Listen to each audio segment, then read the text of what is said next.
Estamos de volta com o terceiro bloco de político. E no finalzinho do bloco anterior, eu falava a respeito de 3 casos recentes que nós tivemos aqui em Rondônia de cassação de mandatos. Foram 3 prefeitos aí cassados na sequência, né? Nós tivemos o caso de Vilhena, a prefeita Rosane Donadon, tivemos o caso de Pimenta Bueno, que está sob júdice, está em discussão ainda, aliás, está em grau de recurso, e o de Rolim de Moura, que também está em uma situação um pouco incerta, em função do julgamento, da ata de julgamento, do acórdão, né, que foi publicado, mas ele não esclareceu muito bem se valia o afastamento do prefeito a partir do julgamento ou a partir do trânsito em julgado. Dr. Nelson, que vem acompanhando esses casos, inclusive advoga em alguns deles, né, Dr. Nelson? Gostaria que o senhor falasse a respeito da questão, explicasse para a gente, assim, de uma maneira bastante sucinta, porque muita gente ainda não entendeu o que motivou a cassação da prefeita de Vilhena, sendo que ela não cometeu atos ilícitos nessa eleição, sim numa eleição anterior. Era a questão dos prazos, né, de inelegibilidade que a gente fala lá no começo. Isso. O prazo para o direito é algo fatal e improrrogável, ainda mais quando o prazo trata de inegibilidade. O que aconteceu com a prefeita de Vilhena? Antes da eleição, antes de iniciar o processo eleitoral propriamente dito de 2016, a partir das coligações, então, salvo engano, no mês de maio de 2016, o TSE ele editou uma súmula, chama-se Súmula 70. O que dizia essa súmula? Falava o seguinte, as causas que afastem a inegibilidade, elas podem ocorrer não somente até a data da eleição. Posterior à eleição, ela não será considerada uma causa superveniente e o candidato que concorrer por conta disso vai ter o registro indeferido. Ponto. Porque tinha-se que esclarecer, então, ou tinha que se dar um marco para o final da inegibilidade. E foi o que o TSE fez. Ele editou uma súmula, por quê? Baseado em julgamentos, em vários julgamentos idênticos. Então, ele mostrou que naquele processo eleitoral de 2016, antes de começar, e mandou um recado muito claro para os candidatos, no seguinte sentido, se a sua situação, a sua inegibilidade ela vencer após a data da eleição, candidato, nem saia. Nem saia que você vai ter o registro indeferido. É simples assim. Não teve, né, qualquer tipo de teses novas, teses malucas, não. A regra era clara, antes de começar o processo eleitoral. Só que alguns candidatos não respeitaram o que prevê acharam que o a jeitinho súmula. E não tinha subjetividade alguma, tinha uma súmula, simples assim, entendeu? Tanto é verdade que encalhou essa situação. O prazo de elegibilidade da prefeita vencia-se posteriormente à data da eleição e o TSE resolveu, então, naquela situação... poucos dias, né? 3 dias. 3 dias após a eleição. Mas para o direito basta 1 hora. É prazo, não tem como você dar um jeitinho no prazo, não tem como. A elegibilidade do prazo tem começo, meio e fim. Entendeu? A partir do momento que eu dou um jeitinho para um, não, porque o outro não estendo mais um pouco, não. Acabou, é passar a régua ali. E foi para todos os candidatos Brasil afora. Quantos candidatos a prefeito não foram casados por conta disso? Mas não por não saber dessa situação, porque a partir do momento que ele publica uma súmula, entendeu? Obrigatoriamente o candidato que se lança daquele determinado pleito, ele tem que saber das regras eleitorais. Por conta disso, foi cassado. Entendeu? Novo pleito eleitoral. Caso de Pimenta Bueno, doutor Nelson. Só terminando a situação. Novo pleito eleitoral, novamente a prefeita é cassada. Porque o TSE tinha um entendimento pacificado, no sentido de que você deu causa à eleição, pouco importa se essa causa ela veio de uma prática de um ato ilícito ou de um simples transcurso de prazo de elegibilidade, você não pode concorrer. Exatamente, nós ainda tivemos a teimosia dela você não pode na eleição. E era pacífico isso, você não pode concorrer. Entendeu? Não tinha. É que ela se pegou a falta disso no acórdão. Aí que tá. Quando você vai se lançar candidato, você tem que ver o entendimento do TRE a respeito disso e principalmente do TSE para onde vai desaguar todos os recursos. Claro. Entendeu? E você tem que chegar para o candidato e falar, candidato, entendimento do TSE a respeito desse tema é isso, é pacífico. Você quer, por conta e risco, participar mesmo assim desse processo eleitoral? Então, infelizmente, por conta e risco, indeferido em primeiro grau, indeferido novamente no TRE, o resultado foi aquele que todo mundo já conhece de dentro. O japonês é o novo prefeito. Pimenta Bueno, Isso nós que está tivemos... fazendo uma boa administração lá. Vamos ver, né? O tempo dirá. Caso de Pimenta Bueno, prefeita Juliana Roque está em grau de recurso, não é isso? Está em grau de recurso. Houve a cassação nesse último processo,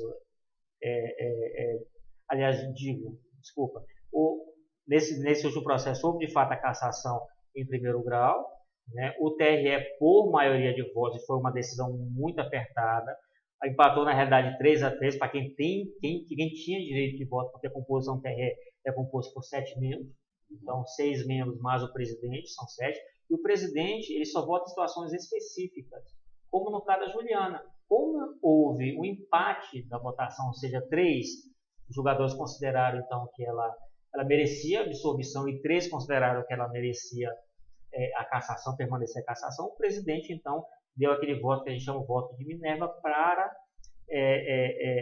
desempatar aquela votação. Ele entendeu naquela hipótese lá, por convencimento pessoal dele, não que a gente concorde, mas a gente respeita, mas por convencimento pessoal, no sentido de que merecia então a prefeita ser cassada pelo fato de supostamente ter sido investido R$4.000 para a contratação de 4 formiguinhas. Estamos falando de uma cidade nível de Pimenta Bueno.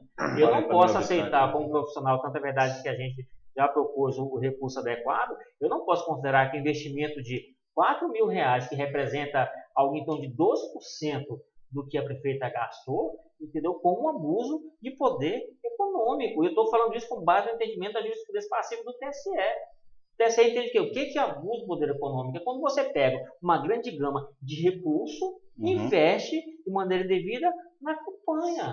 Aí, doutor, é aquela questão, né? Ir contra a soberania popular por um valor tão irrisório desse, né? Esse tipo de interferência. Cassações de mandato, sim, vamos pegar o caso do Capiberibe no Amapá, não foi? Há cerca de mais de 10 anos, né? É uma coisa de R$30, R$40, uma coisa irrisória. Mas né? naquela situação dele foi pelo 41A, que a gente chama que basta a comprovação da compra de um voto. A situação da Juliana foi diferente, porque o Ministério Público ele moveu a ação por abuso de poder econômico. Ou seja, dizendo que o gasto de R$4.000 era suficiente para caçar uma prefeita de uma cidade do porte de Pimenta Bueno, entendeu? Apesar de a gente não concordar também que ocorreu qualquer tipo de vício, mas vamos enlouquecer as ideias e supor que esse fato é verdadeiro, que não é. Mas vamos supor que é. Como é que esse fato, inexpressivo juridicamente ao ponto do abuso do poder econômico, ele é suficiente para ceifar o mandato de uma prefeita eleita de forma democrática, entendeu? E desorganizar a vida administrativa do município. Porque a principal vítima dessa história toda não é a prefeita. Não é a prefeita, é a população. Porque até então os projetos políticos que ela vinha implementando, que está fazendo um excelente trabalho, tanto é verdade que toda a pesquisa ela é cotada como uma das principais e uma das melhores prefeitos do estado de Rondônia, eles vão ser paralisados. Pessoa que foi eleita para não estar em tal local, ou seja, o presidente da Câmara vai assumir, se porventura for afastada, que não vai, ela não está afastada, vai ser preciso a movimentação de recurso, etc. Mas, hipoteticamente, se for afastada, como é que vai ficar a situação daquelas pessoas? Entendeu? Rolim de Moura, nós estamos com essa situação também pendente. Né? O Rolim de Moura foi um caso diferente de Pimenta. Rolim de Moura, a cassação foi 6-0. O presidente não votou porque não foi necessário. Foi 6-0. Diferentemente do abuso do poder econômico apontado para Juliano, dele foi captação e gasto ilícito da campanha. Foi pelo 30A, da 9.504/97. E pelo que a gente acompanha desse recurso, supostamente, eu estou falando que isso aconteceu, mas supostamente houve gastos irregulares no importe de 30% do total que ele arrecadou.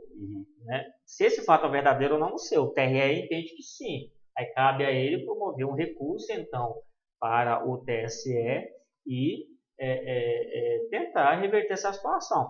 Uma coisa é certa, lá, e a lei é clara. Então não adianta ficar se apegando a essas situações.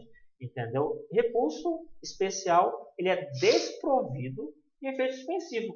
Ponto. Recurso especial na seara eleitoral desprovido de efeito suspensivo. Se você quiser manter o político no poder, você vai ter que propor, então, um recurso especial e, dependendo do relator que caia no TSE, manejar ou uma ação cautelar ou um mandado de segurança para defesa expressiva. A regra é simples. Né? Não existe essa situação de, porque só quando o trânsito em julgado que vai... Não existe Nelson, essa demora, porque, por exemplo, são questões que são denunciadas, são acompanhadas desde o momento da eleição. Elas normalmente são protocoladas durante o processo eleitoral. Só que o TRE, ele leva em média aí 1 ano, até mais, para fazer esses julgamentos. E depois disso, cabem recursos no TSE. Como você mesmo disse, são questões que afetam a vida de milhares de pessoas. Municípios, estados inteiros. Nós tivemos agora, recente, eleições em Roraima, se não me engano, de cassação de mandato de governador. O que falta para a Justiça Eleitoral acordar para a vida e entender que esse tipo de medida tem que ser tomada, esse tipo de julgamento ele teria que ser priorizado e ser tomado, e ser feito, ser executado num prazo antes, inclusive, da diplomação do sujeito. Só fazer um parênteses na mesma... Não chega a ser uma irresponsabilidade da Justiça Eleitoral? Aí eu acho que entra, doutor, a questão também do direito da defesa, do contraditório, né? Tomar esse tipo de decisão, não sei como o senhor vê, mas é uma questão complicada. Porque se, por um lado, o munícipe, o cidadão, ele sai completamente prejudicado, né?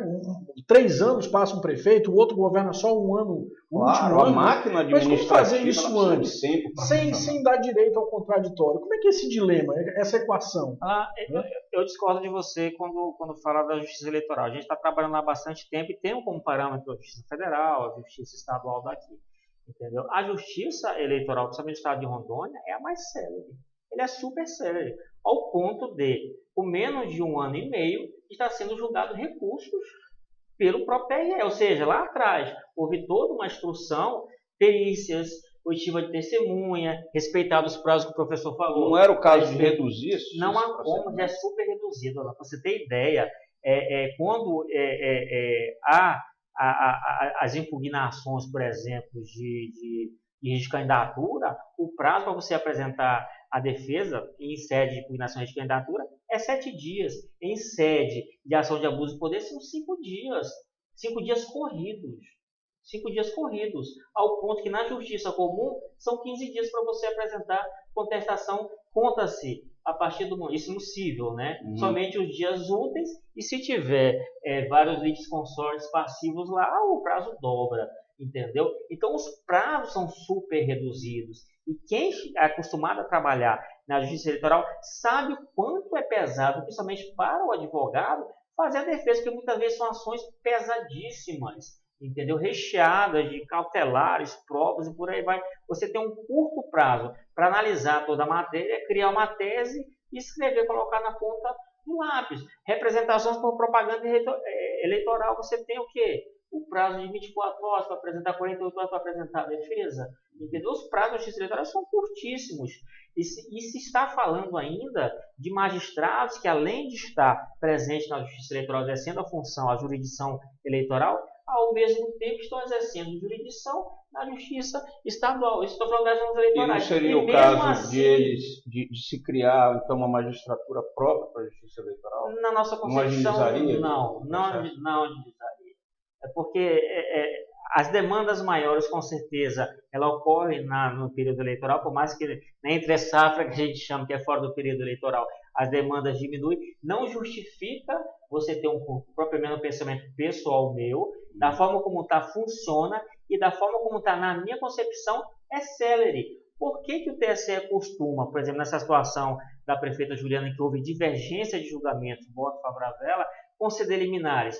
Porque o TSE ele não tem permitido a alternância no poder, porque ele entende que para a cidade é muito mais prejudicial você afastar um prefeito lá na frente, fazer ele voltar, com rompimento então das atividades e políticas públicas, entendeu? Do que você simplesmente promover um recurso e você sendo obrigado a se afastar, a presidente da Câmara assume e daqui a 6 meses, 1 ano, volta de novo. Então ele prefere o quê? Situações como essa da prefeita, liminar, vamos analisar realmente se há uma fumaça do bom direito, ou seja, pera lá, se a decisão ela foi dividida, pera lá, alguma coisa tem aqui, entendeu? Se o próprio TRE não chegou a um consenso a respeito, então vamos analisar com mais cautela. Aí aplica-se o direito do criminal, né? In dubio pro réu. Não seria in dubio pro réu. A gente mas é interessante manter. vai encerrar esse terceiro bloco. E no quarto bloco a gente volta e vamos acelerar ele um pouquinho, que a gente precisa falar sobre o que pode e o que não pode rapidamente. Isso aí é principalmente para o pessoal que é candidato, que trabalha com candidato. Os prazos eleitorais e as nossas considerações finais. A gente volta já com o político.